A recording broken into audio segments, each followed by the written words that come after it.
পেরেছেন সবাই? আচ্ছা, এটা হচ্ছে ন্যাচারাল রিলিজিয়ন, এই কারণে মানুষ আকৃষ্ট হয়। 2 নাম্বার, ইসলামের প্রতি এত আকৃষ্ট হওয়ার কারণ হচ্ছে দ্য ইউনিভার্সালিটি অফ ইসলাম। আরবিতে এটাকে বলে আল উমুম, মানে ইসলামের সার্বজনীনতা। ইসলাম হচ্ছে ভেরি ওপেন মাইন্ডেড রিলিজিয়ন, সবাইকে অ্যাকোমোডেট করতে পারে। পৃথিবীতে যত ফেইথ আছে, Islam is more accommodative than any other faith. যে কোনো ফেইথ বা বিশ্বাসের চেয়ে ইসলাম ভেরি অ্যাকোমোডেটিভ, সবার জন্য খোলা। The door of Islam is open for everybody 24/7. যখনই কেউ আসতে চায় ইসলামে, ওয়েলকাম। একজন খ্রিস্টান ভাই যদি বলে যে আমি মুসলিম হতে চাই, তার জন্য কোনো বাধা আছে বলেন? আমাদের পক্ষ থেকে কোনো না আছে নাকি? আচ্ছা, কোনো ইহুদি যদি বলে মুসলিম হব, কোনো সমস্যা? কোনো নাস্তিক যদি বলে, কোনো পাহাড়ি নৃগোষ্ঠী চাকমা যদি বলে, কোনো সমস্যা আছে? নাই। কিন্তু আপনি যদি বলেন যে আমার ইহুদি হতে বড্ড মন চায়, আমি এখন মুসলিম তো, আমি ইসলাম ছেড়ে দিয়ে ইহুদি হতে চাই, ইহুদি হতে পারবেন? পারবেন না। যদি জেনে না থাকেন জেনে নেন, চাইলেই কেউ ইহুদি হতে পারে না। ইহুদি হতে হয় বাই বর্ন, জন্মসূত্রে। তাও আবার বাবা ইহুদি হইলে হবে না। কি আজীব তামাশা! মা ইহুদি হইতে হবে। ইহুদি মায়ের পেট থেকে যদি কেউ জন্মায় তাইলে সে ইহুদি। কিন্তু আমাদের ধর্মে এরকম নিয়ম আছে বলেন তো? না। তাহলে ইসলামটা হচ্ছে সার্বজনীন, এখানে কোনো সাম্প্রদায়িকতা নেই, কারণ ইসলাম সকল সম্প্রদায়ের জন্য এসেছে। আলহামদুলিল্লাহ পড়েন। ইসলামের সাম্প্রদায়িকতা আছে? না, এটা সকল সম্প্রদায়ের জন্য এসছে। যেমন দেখেন, ইসলামের রব আল্লাহ তাআলাকে আল্লাহ কিভাবে পরিচয় করায় দিচ্ছেন। আল্লাহ বলছেন সূরা ফাতিহার শুরুতে, আমরা প্রতিদিন এটা রিসাইট করি, আমরা পড়ি আলহামদুলিল্লাহি রাব্বিল, সবাই পড়েন আলহামদুলিল্লাহি রাব্বিল আলামিন। প্রশংসা সেই আল্লাহর যিনি হচ্ছেন রব্বুল আলামিন, মানে জগৎ সমূহের রব। তিনি সবার রব। কার রব? সবার রব।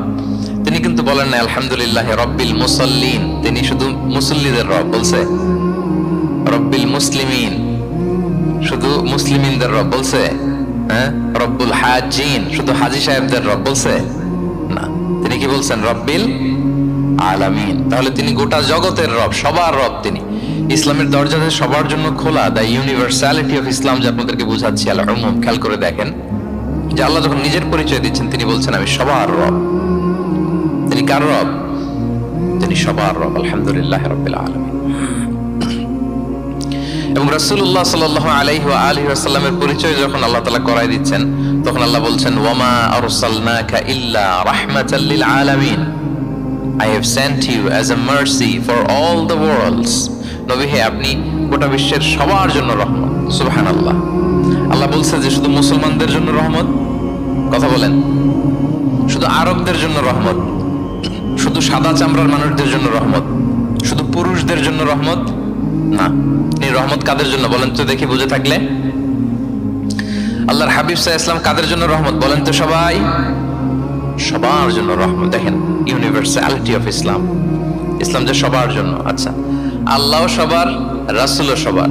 এবার ইসলামের কিতাব কোরআনের দিকে যদি খেয়াল করি, কোরআনের পরিচয় দিতে যে আল্লাহ তাআলা বলেছেন ইন হুয়া ইল্লা যিকরা লিল আলামিন, নিশ্চয়ই কোরআনটা হচ্ছে জগৎবাসীর জন্য যিকরা, উপদেশ, রিমাইন্ডার। তাহলে কোরআনও সবার জন্য নাকি শুধু আমাদের? প্রিয় ভাইরা, কোরআন কি শুধু আমাদের বই? না, এটা হিন্দু ভাইদেরও বই, এটা নাস্তিকদেরও বই, এটা বুদ্ধিস্টদেরও বই, তাদের হেদায়েতের কথাও এখানে আছে। এটা সবার বই, এটার ওনারশিপ সবার, এটা আমাদের সবার। তাহলে দেখেন, আমাদের রব সবার, আমাদের রাসূল সবার, আমাদের কিতাব সবার। তাহলে ইসলামে কোনো সংকীর্ণতা নেই, ইসলামে কোনো সাম্প্রদায়িকতা নেই, কোনো সম্প্রদায়ের জন্য ইসলাম আসেনি, ইসলাম এসেছে সবার জন্য। আলহামদুলিল্লাহ পড়েন। তাহলে দ্য ইউনিভার্সালিটি অফ ইসলাম, এটা ক্লিয়ার না সবার কাছে? বুঝতে পেরেছেন? তাহলে কেন ইসলাম দ্য ফাস্টেস্ট গ্রোয়িং রিলিজিয়ন? গোটা বিশ্বে সবচাইতে বেশি গ্রো হচ্ছে ইসলামের। 2টা কারণ বলে ফেলেছি। 1 নম্বর কি ছিল বলেন তো? মনে আছে কিনা কারো দেখি? Very natural religion. কে বলছে ন্যাচারাল দেখি? এই মাশাআল্লাহ। কি উনি শুধু বুঝলো নাকি, আর বাকিরা বললেন না যে? 1 নম্বর কি ছিল? ন্যাচারাল। ইসলাম হচ্ছে ভেরি ন্যাচারাল রিলিজিয়ন, স্বভাবজাত, প্রাকৃতিক ধর্ম। আমাদের মনের সাথে, প্রকৃতির সাথে খাপ খায় না এরকম কোনো আইন বিধান ইসলামে নাই। গেল। 2 নাম্বার কি বললাম? জোরে। সার্বজনীন। সার্বজনীন ধর্ম, সবার এটা, কোন নির্দিষ্ট গোষ্ঠী কোন সম্প্রদায়ের জন্য ইসলাম আসে নাই। আচ্ছা, 3 নাম্বার হচ্ছে ফ্লেক্সিবিলিটি। ইসলাম অনেক ফ্লেক্সিবল একটা রিলিজিয়ন। আরবিতে এটাকে বলে আত-তাইসির, মানে ইসলামে কাঠিন্যতা নেই, ইসলামের বিধানগুলো সহজ। বলেন, ইসলামের বিধান মানতে আপনাদের কঠিন লাগে? আল্লাহ বলেন ইউরিদুল্লাহু বিকুমুল ইউসরা ওয়ালা ইউরিদু বিকুমুল উসর।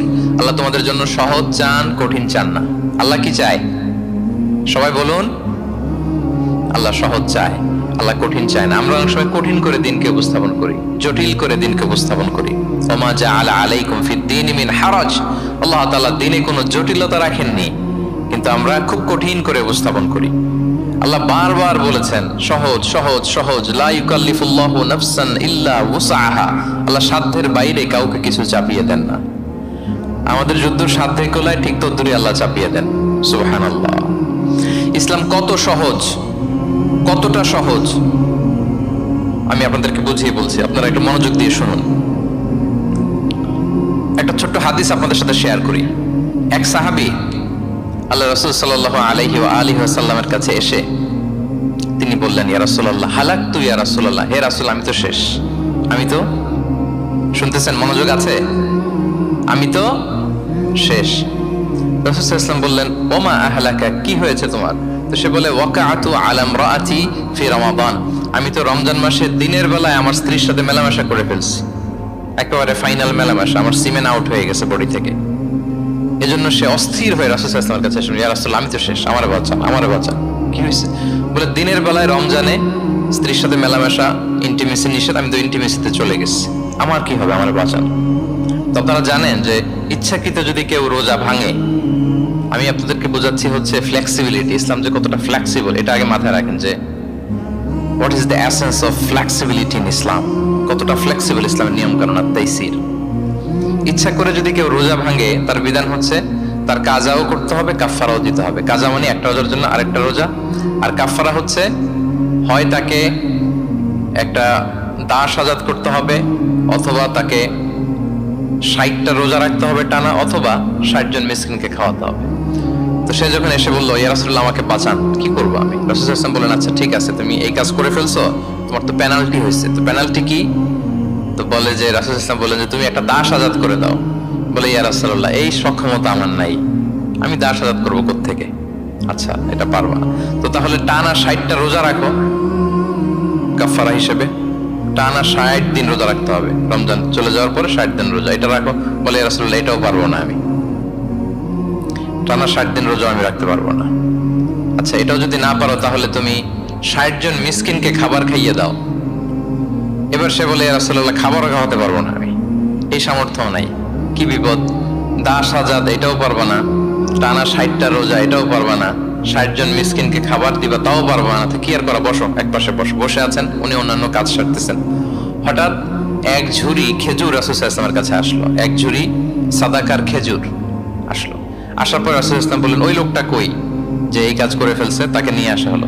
রাসূল সাল্লাল্লাহু আলাইহি ওয়াসাল্লাম বললেন, যাও, দাসও আজাদ করতে পারবা না, 60টা রোজাও রাখতে পারবা না, 60 জন মিসকিনকে খাবারও দিতে পারবো না, তাহলে এক ঝুড়ি খেজুর আমার দরবারে আসছে, চ্যারিটির সাদাকার খেজুর, যাও এগুলো গরিবদের মাঝে বিতরণ করে দাও, তাসাদ্দাক বিহা ফিল মাদিনা, মদিনায় বিতরণ করে দাও।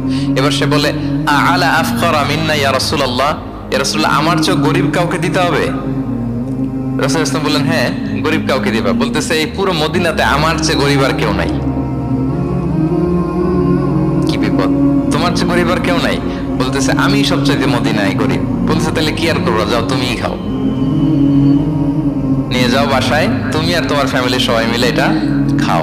চিন্তা করেন, আসছিল পেনাল্টি দিতে, নিয়ে গেল এক ঝুড়ি, কথা বোঝা নাই, নিয়ে গেল এক ঝুড়ি খেজুর। দেখেন what is the flexibility of Islam. Islam কতটা ফ্লেক্সিবল, মানুষের সুবিধা অসুবিধাকে ইসলাম কতটা গুরুত্ব দেয়। আমরা ইসলামকে বোঝানোর ক্ষেত্রে, এক্সপ্লেইন করার ক্ষেত্রে এগুলো মাথায় রাখি না। তাহলে ইসলামের এই যে ফ্লেক্সিবিলিটি যখন কোনো নন মুসলিম দেখে, এই হাদিস যদি কোনো নন মুসলিম পড়ে, আপনি বলেন সে কি আর অন্য ধর্মে থাকতে পারবে? যে একটা ধর্ম এত ফ্লেক্সিবল হয় কি করে, এত ফ্লেক্সিবল। এভাবে আপনি যদি দেখেন যে রাসূল সাল্লাল্লাহু আলাইহি ওয়াসাল্লাম খুব সহজ করে দিন ইসলামকে উপস্থাপন করেছেন। কাউকে যখন তিনি কোনো দায়িত্ব দিয়ে কোথাও পাঠাতেন, তখন তিনি একটা বিখ্যাত কথা বলে দিতেন। সবসময় বলতেন যে বাশশিরু ওয়ালা তুনাফিরু, ইয়াসসিরু ওয়ালা তুআসসিরু। তোমরা মানুষকে সুসংবাদ দাও দিনের ব্যাপারে, মানুষকে ভয় দেখিও না, দিন থেকে ভাগিও না। ইয়াসসিরু, তোমরা দিনকে সহজ করে প্রেজেন্ট করো, ইসলামকে জটিল করে মানুষের সামনে কখনো প্রেজেন্ট করো না। ফ্লেক্সিবিলিটি। আল্লাহ রাসূল সাল্লাল্লাহু আলাইহি ওয়াসাল্লাম তিনি একবার মসজিদে নববীতে বসা, এক বেদুইন আসলেন। বেদুইন, নোমাডিক গায়, বেদুইন যার মধ্যে সভ্যতার ছোঁয়া লাগেনি। তো সে মসজিদে ঢুকেই উঠে চড়ে আসলেন, উটটাকে মসজিদের পিলারের মধ্যে বেঁধে রাসূল সাল্লাল্লাহু আলাইহি ওয়াসাল্লামকে সালামও দিচ্ছে না। কি দিচ্ছে না? সালামও দিচ্ছে না, কথাও বলতেছে না। মসজিদে ঢুকে পিলারের মধ্যে উটটাকে বেঁধে 2 রাকাত নামাজ পড়া শুরু করছে। 2 রাকাত নামাজের পরে দোয়া করতেছে। কি দোয়া জানেন? দোয়ায় বলতেছে আল্লাহুম্মা আরহামনি ওয়া মুহাম্মাদা ওয়া লা তারহাম মা'ানা আহাদা।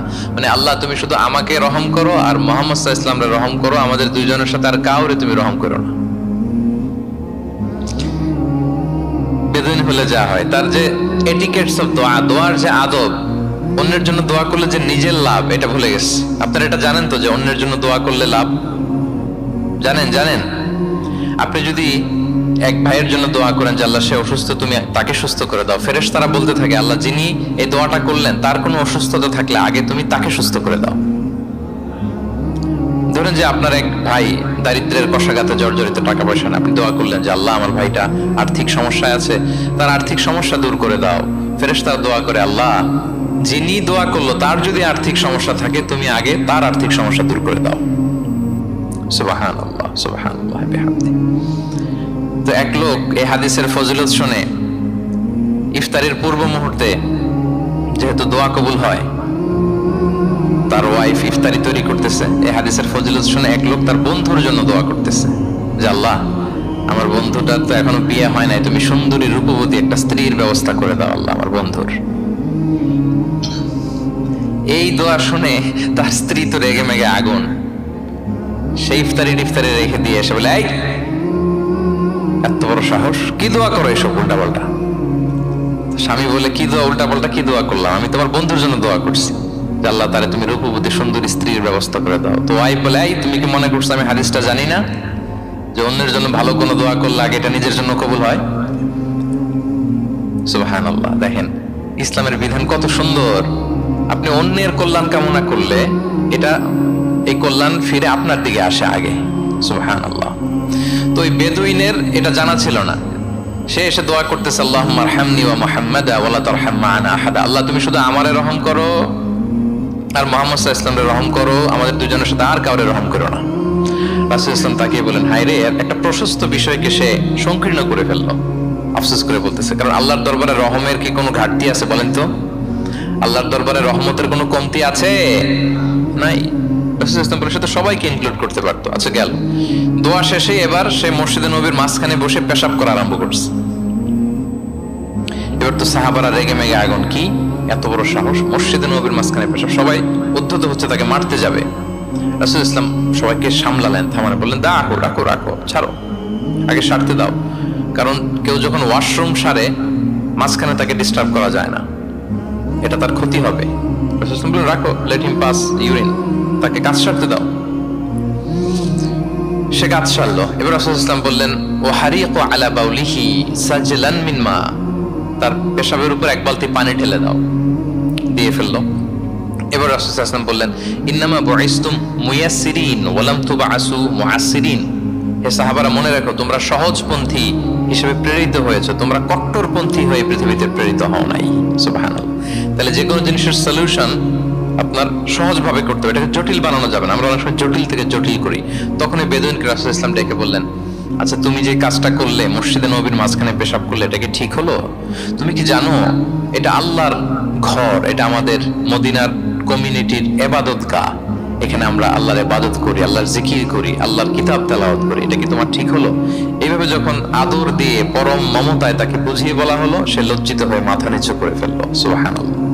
রাসূল সাল্লাল্লাহু আলাইহি ওয়াসাল্লামের কাছে ক্ষমা চাই।